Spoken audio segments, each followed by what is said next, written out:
Greetings everyone, this is Diane Camo with CaDi Corners, and here we are ready to do a bobbin along with CaDi machine embroidery project. We have just released the In the Hoop Magnet Set 2 on our website this month. This is our May release, and we hope that this video will help you to be successful in doing this In the Hoop project. So let's get going. So I've hooped stabilizer and I'm ready to do the first step, which is the placement stitch. Now I'm going to follow the entire embroidery up until it's doing the detail, and I'm going to race forward on some of it. But this is the placement stitch, and if you're going to use batting in your quilty magnets, then this would be the time to put it on. And so we're going to put batting over the top of this. There we go. And I'm just using regular quilting batting scraps for these things. That's what makes this little quilty magnet thing so fun. You can just use up all your scraps. So this is going to do a stitch. It'll do a double stitch. I personally like to trim away all the excess batting out of the way when I'm doing these. They're small, and so just having a little less in the hoop is kind of nice. So we're doing the tack down. We're going around it twice so that we can trim it real close and just get everything out of the way. So let's let that finish. And then the next step is to put the background down. In this case, I'm using a white grunge. I am really loving the Moda grunges for this, and I especially like the white. So as you can see, I trimmed away the excess batting. Just getting some of the pills out from underneath, and then I'm sliding the fabric under. I'm just going to watch it as it comes around so I don't get any puckers and, you know, push and pull on the fabric. So I'll be smoothing it out here as we go.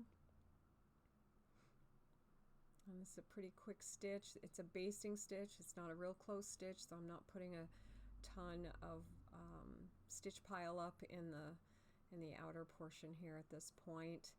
And now what we're doing is we're going to get started doing the detail part. So this was the structure, getting the structure of the magnet in place for you.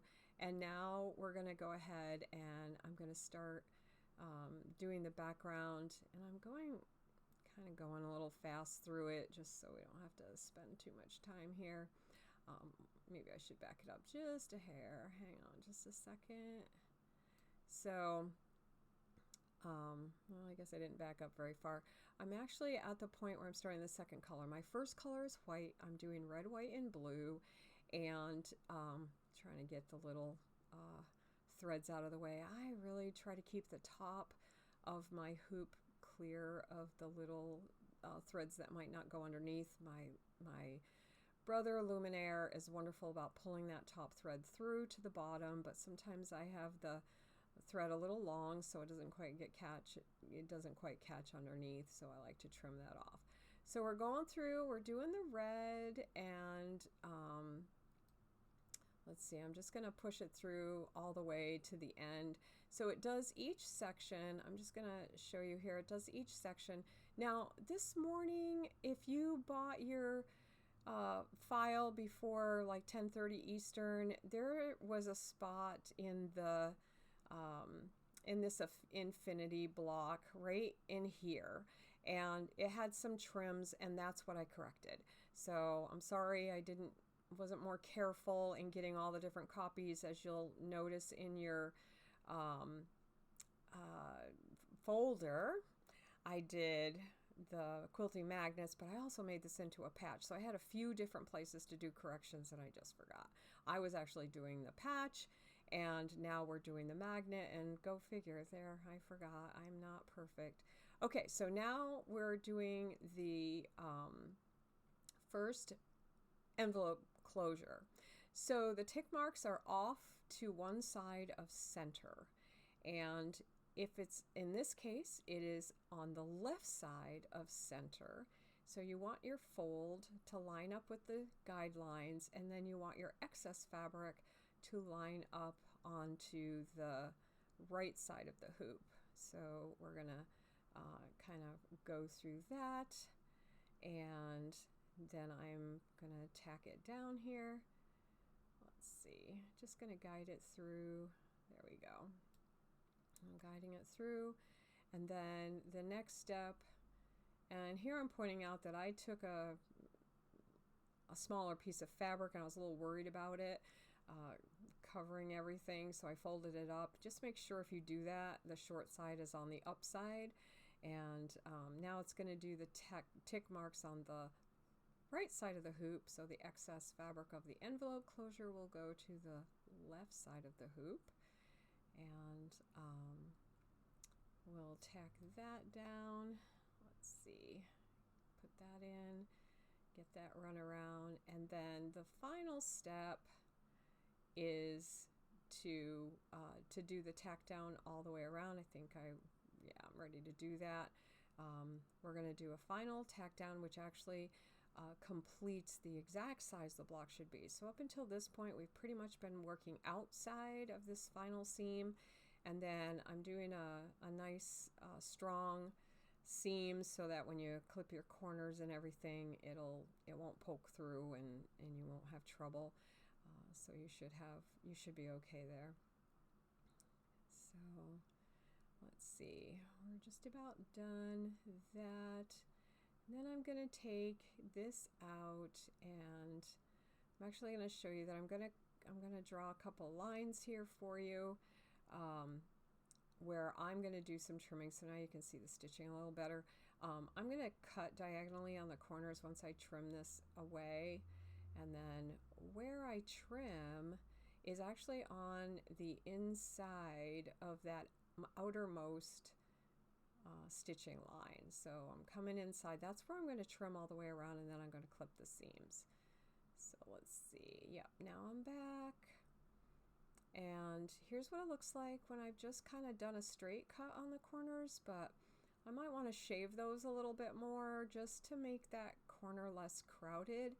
So let me show you what I do. I think I pull, let's pull the stabilizer off first.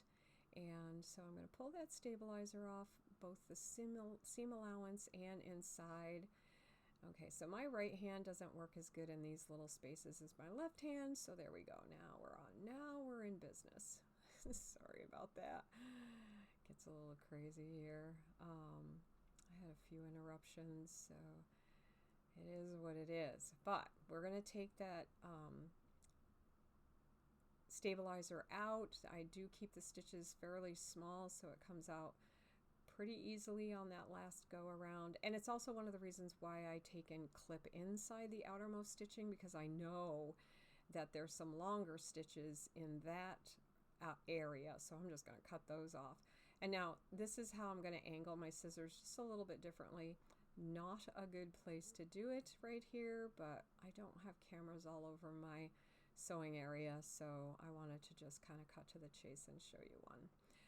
Now I do this flip with my 2 fingers. I do it on both sides, one side at a time, and I do use my scissors, but sometimes I have a turner and I'll do the turner instead.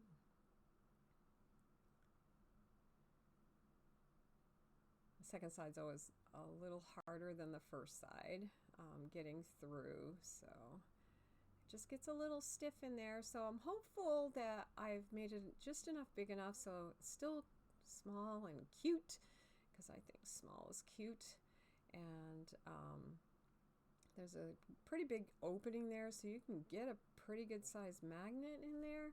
I ended up getting a 3/4 inch magnet, and oh my goodness, pulling them apart was such a trip. And then if you set anything down on the counter before it's glued and there's other magnets around, zing, there it goes.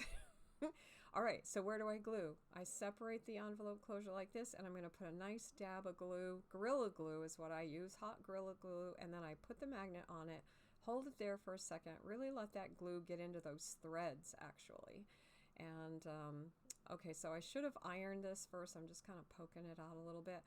But I'm going to run Gorilla Glue in that, inside that closure, right about where my scissor point is, but I'm going to do it inside right there. And my hope is that when I press that glue in, of course I'm pressing it to the closed side, not to the outside, move that glue toward the inside, and it will hopefully catch a little bit more of that magnet when you're done, and that will really help hold it in place. Like I said, I've learned the hard way. I have had a little too many magnets in close proximity, and they go zing right toward one another. Okay, so that is the end of our that is the end of the video tutorial. If you have any questions at all, please let me know. I've really had a lot of fun making these.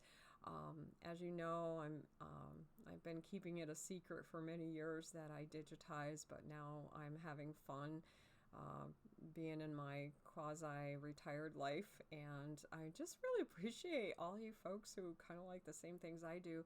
I love having little gifts to give to people, and the Quilty magnets was certainly not my idea. It was Corey Yoder's, and I'm thanking her so much for the idea, because they really are stinking cute.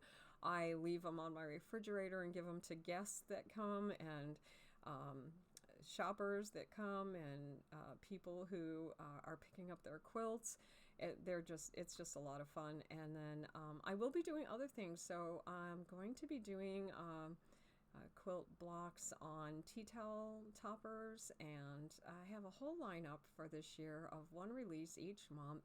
So if you want to be on our newsletter list, just go out to CaDi Corners and go to About Us and then Newsletters, and there's a place for you to sign up to get the newsletter. And anyway, I hope you enjoy these. Thank you.